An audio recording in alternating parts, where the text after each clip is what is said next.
Hello बच्चों, आप सब कैसे हैं। मैं आशा करता हूं कि आप लोग अच्छे होंगे। तो आज आप लोग के लिए मानव नेत्र के ऑब्जेक्टिव यानी VVI क्वेश्चन लेकर आया हूं, जो इस साल लड़ना होगा इस क्वेश्चन को। तो चलिए देर न करते हुए फटाफट आपको समझाते हैं। तो देखिए कह रहा है क्वेश्चन हमारा फर्स्ट नंबर यानी पहला क्वेश्चन में क्या कह रहा है, देख लीजिए। मानव नेत्र में प्रकाश को केंद्रित करने वाला भाग कौन सा है? कौन सा है भाई? मानव नेत्र में प्रकाश को केंद्रित करने वाला भाग कौन सा है? तो देखिए केंद्रित करता है हमारा, कार्य भी करती है और लेंस भी करता है। अगर दोनों दिखाई दे रहे तो दोनों पर हमारे ठीक, दोनों सही होगा या हमारा दोनों गलत होगा। ठीक है, चलिए आगे की ओर बढ़ते हैं। क्वेश्चन नंबर देखिए 2 क्या कह रहा है। क्वेश्चन नंबर 2 कह रहा है कि नेत्र लेंस की फोकस दूरी को नियंत्रित करने वाला मांसपेशिया कौन सा है? देखिए नियंत्रित करने वाला कह रहा है, कौन सा? नियंत्रित करने वाला मांसपेशिया कौन सा है? सिलियरी मांसपेशिया, आइरिस, पुतली, कर्निया। मांसपेशिया के नाम धर रहा है तो मांसपेशिया इसमें दिखाई दे रहा है आपको, तो फटाफट बिना सोचे इसी को क्लिक कर दीजिएगा। बिना सोचे ऑप्शन ए को क्लिक करना है। ठीक है, चलिए आगे की ओर बढ़ते हैं। आगे की ओर देखते हैं। क्वेश्चन नंबर 3 क्या कह रहा है? क्वेश्चन नंबर 3 कह रहा है कि निकट दृष्टि दोष को किस प्रकार के लेंस से ठीक किया जाता है? निकट दृष्टि दोष को किस प्रकार के लेंस से ठीक किया जाता है? तो ऑप्शन दिया है उत्तल लेंस, अवतल lens, bifocal lens, cylindrical lens. तो सबसे पहले देखिए निकट दृष्टि दोष को अवतल लेंस से ठीक किया जाता है और दीर्घ दृष्टि दोष को उत्तल लेंस से ठीक किया जाता है। तो हमारा ऑप्शन जो बी है वह सही है, बी पर क्लिक करेंगे। ठीक है, चलिए आगे की ओर बढ़ते हैं। क्वेश्चन नंबर देखिए 4 क्या कह रहा है। क्वेश्चन नंबर 4 प्रिज्म द्वारा प्रकाश की विभक्त होने की घटना क्या कहलाती है? प्रिज्म द्वारा प्रकाश के विभक्त होने की को क्या कहते हैं? देखिए परावर्तन, अपवर्तन, प्रकाश का विक्षेपण, व्यक्तीकरण। तो हमारा ऑप्शन जो दिया हुआ है सी सही है, ऑप्शन नंबर सी को क्लिक करेंगे। चलिए आगे की ओर बढ़ते हैं। ठीक है, क्वेश्चन नंबर 5 देखते हैं क्या कह रहा है। क्वेश्चन नंबर 5 क्वेश्चन देखिए 5 में क्या कह रहा है कि इंद्रधनुष बनाने का कारण क्या है? प्रकाश का परावर्तन, प्रकाश का अपवर्तन और विक्षेपण, प्रकाश का व्यक्तीकरण, प्रकाश का ध्रुवण। ये सभी ऑप्शन में से हमारा बी ऑप्शन जो है वो सही होगा, बी को क्लिक करेंगे। ठीक है, चलिए आगे की ओर बढ़ते हैं। आगे की ओर देखते हैं क्वेश्चन नंबर 6। क्वेश्चन नंबर 6 कह रहा है कि सूर्योदय और सूर्यास्त के समय सूर्य लाल दिखाई देता है, इसका कारण क्या है? कारण क्या है? तो प्रकाश का परावर्तन, प्रकाश का अपवर्तन, प्रकाश का अपवर्तन, प्रकाश का विक्षेपण। इसका कारण क्या है आप लोग बताइए। तो हमारा ऑप्शन जो है वह बी सही होगा। प्रकाश का प्रकीर्णन के कारण सूर्योदय और सूर्यास्त के समय सूर्य लाल दिखाई देते हैं। ठीक है, चलिए आगे की ओर बढ़ते हैं। चलिए ठीक है, क्वेश्चन नंबर 7 देखिए क्या कर रहा है। क्वेश्चन नंबर 7 कह रहा है कि मानव नेत्र की क्षमता जो नेत्र लेंस की फोकस दूरी को समायोजित करती है क्या कहलाती है? तो समायोजित सामंजस्य क्षमता कहलाती है। क्या कहलाती है? सामंजस्य क्षमता कहलाती है। पहला ही ऑप्शन हमारा सही है, तो पहला ऑप्शन को क्लिक करेंगे। ठीक है, चलिए आगे की ओर बढ़ते हैं। क्वेश्चन नंबर 8 देखिए। अब आगे देखिए, इसके पहले बताए थे आप लोग को कि दूरदृष्टि दोष को किस प्रकार के लेंस से ठीक किया जाता है? तो दूरदृष्टि दोष को उत्तल लेंस से ठीक किया जाता है। किसे? उत्तल लेंस को। और निकट दृष्टि दोष को अवतल लेंस से ठीक किया जाता है। याद है ना? और मोतियाबिंद जिस व्यक्ति में होता है वो बाइफोकल लेंस से ठीक किया जाता है। ठीक है, चलिए ऑप्शन नंबर ए हमारा सही, ए को क्लिक करेंगे। चलिए आगे की ओर बढ़ते हैं। क्वेश्चन देखिए 8-9 नंबर का कह रहा है। क्वेश्चन नंबर 9 कह रहा है कि प्रकाश के किस रंग का प्रकीर्णन सबसे कम होता है। तो सबसे कम प्रकीर्णित होने वाला अगर कोई रंग है तो वह होता है लाल। सबसे अधिक प्रकीर्णन करने वाला कोई रंग है तो वह है बैगनी। बैगनी सबसे ज्यादा होता है। अगर बैगनी नहीं रहता तो आप नीला पे भी मार सकते हैं। बैगनी नहीं रहने पर नीला मारते हैं, ठीक है ना।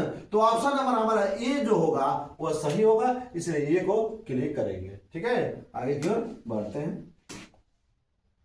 क्वेश्चन नंबर देखते हैं 10 क्या कह रहा है। क्वेश्चन नंबर 10, मानव नेत्र में किस भाग पर वस्तु का प्रतिबिंब बनता है। किस भाग पर प्रतिबिंब बनता है। देखिए कर्निया पर एक फोकस को नियंत्रित करता है। आइरिस पर भी नहीं बनता है, पुतली पर भी नहीं बनता है। पुतली प्रकाश को नेत्र के अंदर भेजता है। रेटिना पर बनता है। क्या बनता है? रेटिना पर, ठीक है। तो मानव नेत्र में किस भाग पर वस्तु का प्रतिबिंब बनता है भाई, तो रेटिना पर बनता है, ठीक है। चलिए क्लिक करते हैं, आगे फिर बढ़ते हैं। क्वेश्चन नंबर 11 क्या कह रहा है। प्रकाश के विक्षेपण के कारण कौन सी घटना होती है। प्रकाश के विक्षेपण के कारण कौन सी घटना होती है। तो देखिए हमारा ऑप्शन जो दिया है इंद्रधनु, सूर्य ग्रहण, चंद्र ग्रहण, प्रकाश का परिवर्तन। जो इंद्रधनु ऑप्शन है वो हमारा सही है, इसलिए ऑप्शन नंबर ए को क्लिक करेंगे। ऑप्शन नंबर ए को क्लिक करेंगे, ठीक है। चलिए आगे की ओर बढ़ते हैं। क्वेश्चन नंबर क्या कर रहा है 12। क्वेश्चन नंबर 12 कह रहा है कि मानव नेत्र में कौन सा भाग प्रकाश की मात्रा को नियंत्रित करता है। देखिए मात्रा को नियंत्रित करने वाला बताया थे आपको, एगो कर्निया है, एगो लेंस है। ये ऑप्शन दोनों दिखाई देते, दोनों पर क्लिक करना है, दोनों पर क्लिक करना है, ठीक है। ये दोनों ऑप्शन सही होगा, ठीक है। आगे की ओर बढ़ते हैं। क्वेश्चन नंबर देखिए हमारे कह रहा है 13। क्वेश्चन नंबर 13 क्या कह रहा है। प्रकाश के किस रंग का तरंग दैर्घ्य सबसे अधिक होता है। देखिए सबसे अधिक तरंग दैर्घ्य वाला लाल का होता है, नीला का होता है, हरा का होता है, बैगनी का होता है। तो आपको बता दे सबसे अधिक तरंग दैर्घ्य वाला अगर कोई रंग है तो वह होता है लाल। लाल रंग का तरंग दैर्घ्य सबसे अधिक होता है। और सबसे कम तरंग दैर्घ्य वाला अगर कोई रंग है तो वह होता है बैगनी। बैगनी का तरंग दैर्घ्य सबसे कम होता है, ठीक है ना। ये गलत होगा, ये भी कर दो। हमारा ऑप्शन नंबर ए सही होगा। ऑप्शन नंबर ए को क्लिक करेंगे। फिर आगे की ओर बढ़ते हैं। क्वेश्चन नंबर हमारा देखिए 14 का कह रहा है। प्रकाश के किस रंग का तरंग दैर्घ्य सबसे कम होता है। देखिए आ गया इसका पहले प्रतिबिंब। तो सबसे अधिक होता है लाल का, सबसे अधिक तरंग दैर्घ्य, सबसे अधिक किसका होता है। और सबसे कम तरंग दैर्घ्य एक होता है बैगनी का। तो कह रहा है कि किस रंग का तरंग दैर्घ्य सबसे कम है, कौन पूछ रहा है, तो बैगनी का है, इसलिए ऑप्शन नंबर डी को क्लिक करेंगे, ठीक है। चलिए आगे की ओर बढ़ते हैं। क्वेश्चन नंबर 14 देखिए। क्वेश्चन नंबर 14 क्या कह रहा है। क्वेश्चन नंबर 14 कह रहा है कि प्रकाश के प्रकीर्णन की घटना को किस वैज्ञानिक ने समझाया था। न्यूटन ने समझाए थे कि आइरिस ने आइंस्टीन ने समझाए थे कि रमन ने समझाए थे कि मोसले ने समझाए थे। तो हमारा आंसर जो होगा वह होगा रमन ने समझाए थे। कौन होगा? रमन। जो ऑप्शन नंबर सी को क्लिक करेंगे, ऑप्शन नंबर सी को क्लिक करेंगे। चलिए आगे की ओर बढ़ते हैं। क्वेश्चन नंबर हम देख रहे हैं 16। प्रकाश के प्रकीर्णन के कारण आकाश का रंग कैसा दिखाई देता है। आप देखिए प्रकाश के प्रकीर्णन के कारण आकाश का रंग कैसा दिखाई देता है, ये समझेंगे। लाल दिखाई देता है कि नीला दिखाई देता है कि हरा दिखाई देता है कि सफेद दिखाई देता है। तो आप लोग ऑप्शन बताइए कौन सा दिखाई देता है। तो हम बताते रहे कि आपका बी आंसर सही होगा। प्रकाश के प्रकीर्णन के कारण आकाश का रंग कैसा दिखाई देता है, तो नीला दिखाई देता है। कैसा दिखाई देता है? नीला दिखाई देता है। इसलिए ऑप्शन नंबर बी को क्लिक करेंगे, ऑप्शन नंबर बी को क्लिक करेंगे। चलिए आगे की ओर बढ़ते हैं। क्वेश्चन नंबर देखिए, हमने क्वेश्चन नंबर 17 क्या कह रहा है। क्वेश्चन नंबर 17 कह रहा है कि जब प्रकाश किसी प्रिज्म से गुजरता है तो कौन सा रंग सबसे अधिक विचलित होता है? लाल होता है, नीला होता है, हरा होता है, बैंगनी होता है। कौन सा होता है? तो सबसे अधिक विचलित होने वाला रंग जब प्रकाश किसी प्रिज्म से गुजरता है तो कौन सा रंग सबसे अधिक विचलित होता है? तो विचलित होने वाला अगर रंग है तो वह हमारा है बैंगनी है। जो सबसे अधिक विचलित होता है बैंगनी, सबसे अधिक विचलित होने वाला कौन सा रंग है? बैंगनी होता है। ठीक है, चलिए आगे की ओर बढ़ते हैं। ऑप्शन नंबर 18 देखिए क्या कह रहा है। जब प्रकाश किसी प्रिज्म से गुजरता है तो कौन सा रंग सबसे कम विचलित होता है? वो होता है लाल। लाल रंग सबसे कम विचलित और सबसे अधिक बैंगनी होता है। बैनी आ पीना ला, बैनी आ पीना ला, यानी बैंगनी, बैनी आ, बैनी आ पीना ला, पीना ला, बैनी आ पीना ला इसका संक्षेप होता है। ठीक है, तो बैंगनी जो होता है वो सबसे अधिक विचलित होता है और सबसे कम लाल होता है। ठीक है ना, तो इसमें कह रहा है, देखिए क्या कह रहा है, सबसे कम हमारे बैंगनी को मानेंगे, इसको गलत कहा, ये भी गलत होगा, ये भी गलत होगा, हमारा बैंगनी जो होगा वो सबसे कम होगा। सॉरी सबसे कम लाल होगा और सबसे अधिक बैंगनी होगा। चलिए आगे की ओर बढ़ते हैं। क्वेश्चन नंबर देखिए 19। मानव नेत्र का कौन सा भाग प्रकाश को रेटिना पर केंद्रित करता है? कौन करता है? तो आपको बताए थे, कौन करता है बाबू, बताइए आप लोग फटाफट। वह लेंस या कर्निया, ये दोनों जो है मानव नेत्र का कौन सा भाग प्रकाश को रेटिना पर केंद्रित करने का काम करता है? तो ऑप्शन नंबर जो सी होगा उसको क्लिक करेंगे, ऑप्शन नंबर सी को क्लिक करेंगे। लेंस जो होगा वो मानव रेटिना पर केंद्रित करने का काम करता है। ठीक है, चलिए आगे बढ़ते हैं।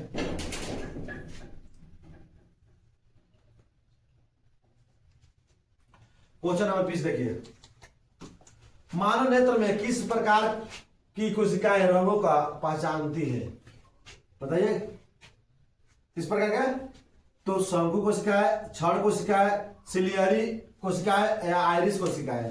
तो शंकु कोशिकाएं जो होता है मानव नेत्र में किस प्रकार की कोशिकाएं रंगों को पहचानती है? रंगों को पहचानने वाले अगर कोई कोशिकाएं है तो वह होती है हमारा शंकु कोशिकाएं होती है। कौन सी होती है? शंकु कोशिकाएं होती है। ठीक है, चलिए आगे की ओर बढ़ते हैं। क्वेश्चन नंबर हम देख रहे हैं, क्वेश्चन नंबर 21। मानव नेत्र में किस प्रकार की कोशिकाएं कम प्रकार में देखने में सहायता करती है? तो देखिए क्षण कोशिकाएं जो होती है, क्षण कोशिकाएं कम प्रकार में देखने में सहायता करती है। ऑप्शन नंबर बी को क्लिक करेंगे। ठीक है, चलिए आगे की ओर बढ़ते हैं। क्वेश्चन नंबर 22 देखिए क्या कर रहा है। क्वेश्चन नंबर 22 को रहा है, क्वेश्चन नंबर 22 थोड़ा सा नीचे करते हैं। प्रकाश के प्रकीर्णन की घटना को क्या कहते हैं? देखिए क्या कहते हैं, रिले प्रकीर्णन कहते हैं टिंडल प्रभाव, अपवर्तन, परावर्तन, या प्रकाश का प्रकीर्णन कहते हैं। देखिए यही होता है, ऑप्शन ए को क्लिक करेंगे, ऑप्शन ए को क्लिक करेंगे। ठीक है, चलिए आगे की ओर बढ़ते हैं।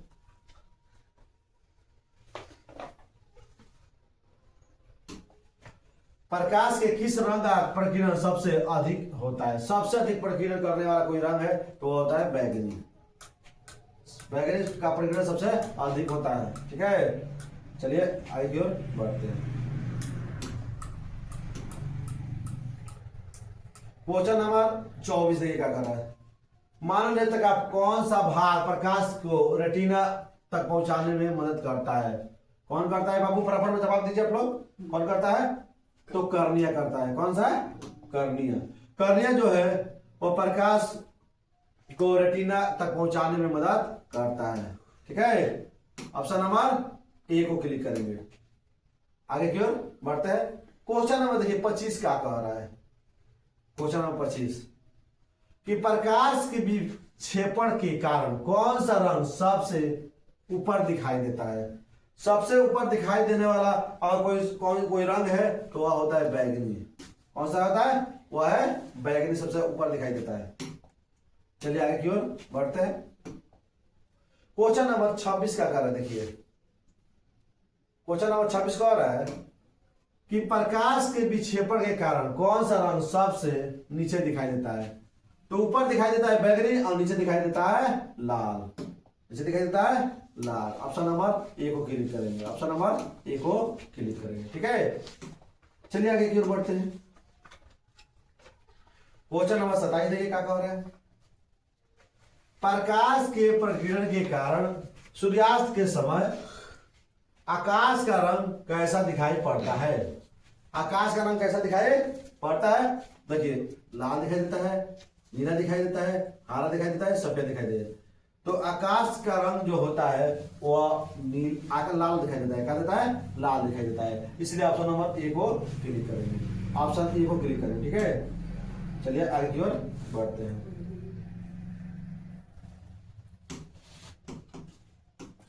क्वेश्चन नंबर देखिए 28 का कह रहा है। क्वेश्चन नंबर 28 कह रहा है कि प्रकाश के प्रकीर्णन के कारण दोपहर के समय आकाश का रंग कैसा दिखाई देता है? तो देखिए, दोपहर के समय आकाश का रंग लाल दिखाई देता है, नीला दिखाई देता है, हरा दिखाई देता है या सफेद दिखाई देता है। इस सभी ऑप्शनों में से कौन सही है? तो ऑप्शन नंबर हमारा बी जो है वह सही है। नीला दिखाई देता है दोपहर के समय। कैसा दिखाई देता है? नीला दिखाई देता है। चलिए आगे की ओर बढ़ते हैं। क्वेश्चन नंबर 29 देखिए क्या कर रहा है। 29 कर रहा है प्रकाश के प्रकीर्णन की घटना को किस वैज्ञानिक ने खोजा था? न्यूटन ने, आइंस्टीन ने, रमन ने, मोसले ने। तो आपको इसके पहले ये सवाल आ चुका था। इसमें रमन ने सबसे पहले खोजा था, तो इसलिए ऑप्शन नंबर सी को उड़ाएंगे। आगे की ओर बढ़ते हैं। क्वेश्चन नंबर 30 क्या कह रहा है। क्वेश्चन नंबर 30 कह रहा है कि प्रकाश के प्रकीर्णन के कारण कौन सा रंग सबसे अधिक बिखरता है? बिखरने के काम सबसे अधिक करता है तो वह है बैगनी। कौन सा है? बैगनी सबसे अधिक बिखरता है और सबसे कम बिखरता है। सबसे कम लाल और सबसे अधिक बैगनी। अगर बैगनी ऑप्शन में नहीं है तो हमारा नीला है। चलिए आज हम तीसरी क्वेश्चन करा रहे हैं और आप लोग लाइक कमेंट कर रहे हैं, शेयर कर रहे हैं अपने दोस्तों के पास। तो कल हम आपको 50 क्वेश्चन करके दिखाएंगे। धन्यवाद।